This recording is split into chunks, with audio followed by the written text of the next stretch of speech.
My husband always looked down on me and was uncooperative in our married life. Every now and then he'd say, "You should be grateful to me, a high earner," and belittle me, a vocational school graduate.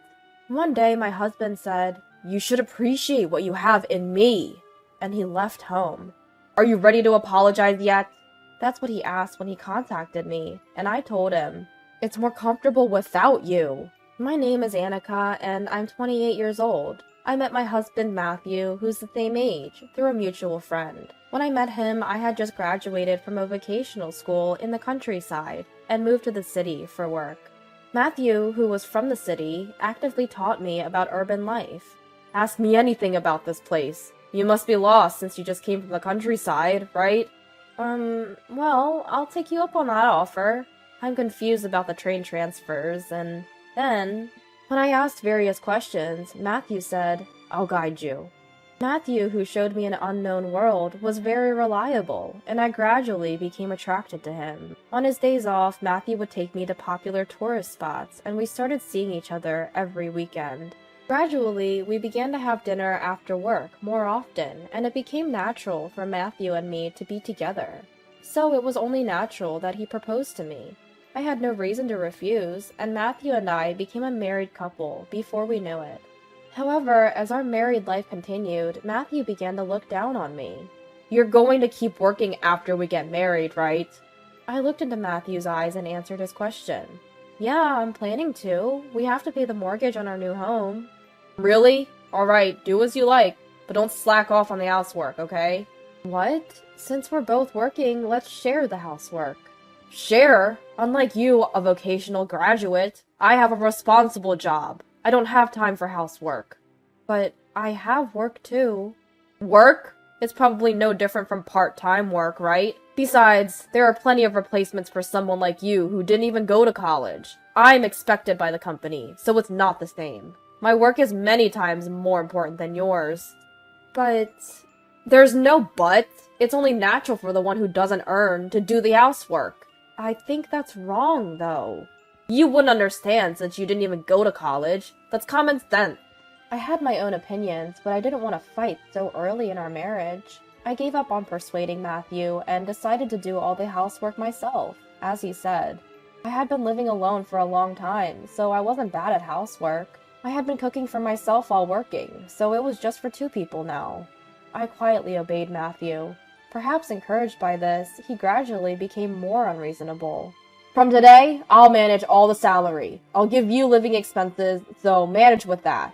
We had moved our savings to a joint account before marriage, and after marriage, we planned to use our money carefully and gradually increase our savings. But Matthew suddenly said, "I'll manage everything." The living expenses Matthew gave me were only $100. $100? Is this just for food? The other daily necessities are separate, right? "What? That's all the money I'm giving you. You can manage with $100 as a housewife, right?" Food, daily necessities, medical expenses, all of that for just $100 a month? It's impossible. "It's not impossible. You'll do it. I come home tired from work every day. I won't forgive you if you skimp on meals." Moreover, Matthew was picky about the menu, and he'd become grumpy if it wasn't luxurious. "What's this? Just this little bit of meat? Lately it's all cheap meat. I want you to serve me some expensive meat after I've worked all day." "But with $100 for living expenses, it's impossible. If you want to eat meat, can you increase the living expenses a bit?" "No more whining! I can't give you any more." "Why? If we combine both our salaries, we should still have some left over for rent and utilities, right? I want you to use some of the savings for living expenses." "The balance is decreasing. I can't increase it anymore." "What? We're not saving? Why, when I'm saving so much?" "How should I know? Maybe the $100 for living expenses is still too much." "You haven't been checking the details, have you?" "What man would bother looking at that?" "If the balance is decreasing, you need to check what it's being spent on to manage it properly. What on earth are you spending so much on? You've been coming home late lately. Is it the drinking expenses?" "The drinking is for business relationships and entertaining. Don't criticize how I do my job." It seems that Matthew was using the money in the account as he pleases, without even checking the details. Upon further investigation, it wasn't just drinking. He was buying things for his hobbies, making excuses like a break from work, and doing whatever he wanted. No wonder the savings were decreasing. Hey, the money in our joint account is what we both contributed when we got married, right? Shouldn't we save a little more? Then Matthew yelled at me. Don't be so noisy when I'm supporting you. You should be grateful to live under a high earner like me. Matthew's salary is $1,500 a month. Is that considered a high salary? But in Matthew's company, he seems to be on the higher end of the pay scale. Because of that, Matthew has completely convinced himself that he's a high earner. Listen, I'm expected at the company, so I'm juggling many jobs. I have many clients, so the number of entertaining events increases. That's why the drinking parties increase. It can't be helped. There are many people in the company who are laid off and quit due to restructuring. Don't you understand my competence being needed by the company all this time? His reasoning is just too selfish. I had kept quiet until now, but I finally couldn't stand it anymore. I'll be clear about this. A salary of $1,500 is not a high salary or anything.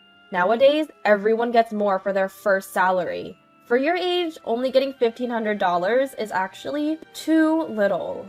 But in my company, if you say you're a high earner in the company, isn't it that Matthew's company's salary level itself is low?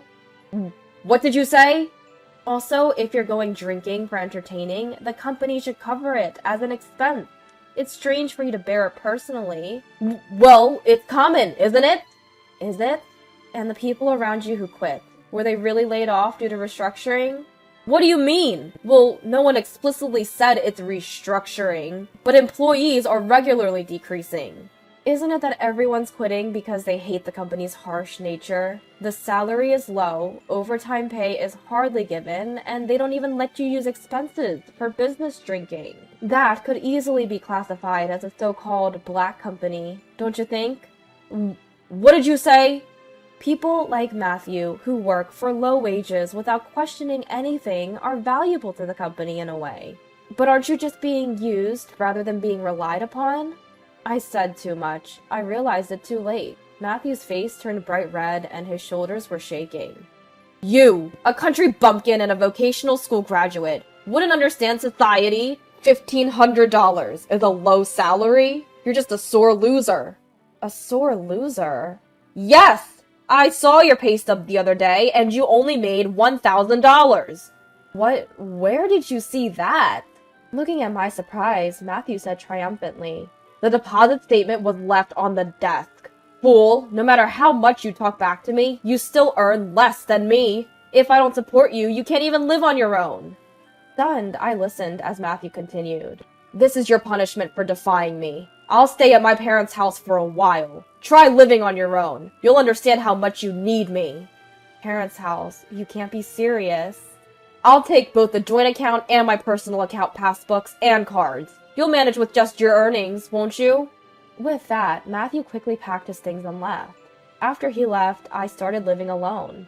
Living by myself, I quickly realized how comfortable it is. There's no one to complain about the menu when I cook. I can make whatever I want to eat. Since Matthew was the one who mostly messed up the room, cleaning is a breeze when I'm alone. Without a husband who drinks and comes home every day, I don't have to spend extra money. Would it be better if he's not here? Just when I started thinking that, Matthew called. Hey, are you alive? I thought you, being so stubborn, wouldn't come crying to me, so I called. Have you realized how much you need me? If you apologize now, I might come back. But you'll have to promise not to defy me anymore. You don't have to come back. At my immediate response, Matthew let out a strange, huh? I realized something after being away from you and being alone. It's better without you. Stop talking nonsense! How do you plan to live on your own? You can't live on $1,000, can you? What you saw wasn't my salary statement, but the amount paid for expenses. My company, unlike Matthew's, doesn't skimp on expenses. Expenses, you say? Yes, my salary is $4,000. What? $4,000? How can you, a vocational school graduate, earn that much? I practiced a lot of practical work at vocational school to become immediately employable, and the company allowed me to obtain many useful certifications. Thanks to those qualifications, I received offers from companies I wanted. And I've been promoted smoothly since I joined the company, thanks to the specialized skills I learned at school. So I think a $4,000 salary is a fair amount, and it's a natural result. How can you, a vocational school graduate, earn more than me, a university graduate? You always look down on a vocational school graduate, but Matthew, your university is just a 4-year institution and practically unknown, right? A person who brags about being from a third-rate university just because it's a 4-year institution probably wouldn't be hired by a decent company. Maybe a company with harsh working conditions like yours would find you easy to handle. After all I've done to support you, how can you say that? You don't understand anything. Your salary alone couldn't possibly maintain this lifestyle. No matter how much we save on living expenses, $1,500 can't cover rent, utilities, your drinking expenses, and shopping for hobbies. If it weren't for my salary, we would have gone bankrupt long ago. You never said a word about this before. You were the one managing the account, right? I assumed you noticed. I'm surprised you had no sense of urgency even though the balance was steadily decreasing. I didn't have time to look at that all the time. Both our salaries are our money. Yes, that's true. I didn't care who earned more, as long as our savings were growing. I had no resistance to using my salary for our future.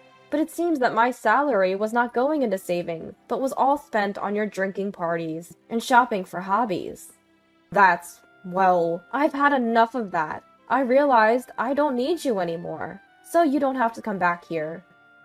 Wait, are you breaking up with me? Well, yes. If my salary is gone, it's you who won't be able to live, right? Then Matthew suddenly became frantic. Wait, don't leave me! What a quick change from his earlier arrogance about supporting me. I threw his words back at him. Well, if you apologize now, I might forgive you, but you'll have to promise not to defy me anymore. I understand. I promise. Really? Yes! I'll even increase the living expenses I give you a little. At his desperate plea, I burst into laughter. Give me living expenses? What are you talking about? From now on, you'll be doing the housework, so I don't need living expenses. I'm doing housework? Yes, you said it yourself. It's natural for the one who earns less to do the housework. Between your $1,500 and my $4,000, you, a university graduate, can easily figure out who earns less, right? From now on, I'll give you living expenses, and you'll do the housework. I'll manage the total money. But housework is a woman's job, right? Oh, are you defying me? Planning to break the promise already? I'm ready to divorce anytime, you know. Wait, I understand. And so he agreed to take on all the housework, just as I said. After that, I continued to make requests to Matthew. Matthew, no more overtime from now on. Wait a minute! I can't finish my work without overtime! There's no need to do unpaid overtime. If you do overtime, make sure the company pays you for it. Alright. Also, I won't pay for your entertainment expenses. What? The only money I have to spend freely is the living expenses I get at the beginning of the month. How am I supposed to go out drinking with that? You should be able to get entertainment expenses from the company. Talk to them about that too. If you go out for drinks for other reasons, I'll give you additional social expenses. As I said, Matthew tried to negotiate with his company for overtime pay and entertainment expenses, but he was brushed off. The supervisors who had been flattering him with, "We rely on you," and "You're our star," suddenly turned cold. Matthew finally seemed to realize that his company was not normal. What Annika said was true. They just wanted an employee who would do unpaid overtime and self-funded entertainment without complaining. Matthew, who had given up on his company, then began job hunting. However, he couldn't find a company willing to hire him, a third-rate university graduate with no qualifications or skills. In interviews, he was told, if you only had at least one qualification. Matthew, who had failed miserably in his job search, said to me admiringly, "The qualifications you have are actually amazing. I've always looked down on you for being a vocational school graduate, but you are far more incredible than me. I was wrong. I'm sorry for everything." Matthew, who had been uncooperative and unreasonable in our married life, had completely changed. In the end, he started working part-time at a nearby supermarket. I'm not as efficient at housework as you yet, so I chose a place where I can come home early. From now on, I'll support you from behind. Matthew, thank you. But I want you to continue job hunting. We can do housework whenever we can. Let's work together as a couple from now on. But even if I continue job hunting, it's impossible for me to join a company that pays better than you. Don't worry about that. I was originally against Matthew's idea that the one who doesn't earn does the housework. I just wanted you to understand that, so I said the same thing. Matthew, why don't you look for a job you want to do, without worrying about money? After that, Matthew started checking job listings and studying for qualifications during his part-time work. If I don't have any skills, I thought I'd at least get some qualifications. Annika, can you help me with what I don't understand? Yes, of course. Although our relationship has become the complete opposite of what it was initially, Matthew and I are getting along much better than when we were newlyweds. I like Matthew now much more than the old him. I want to continue living together as a couple, combining our strengths.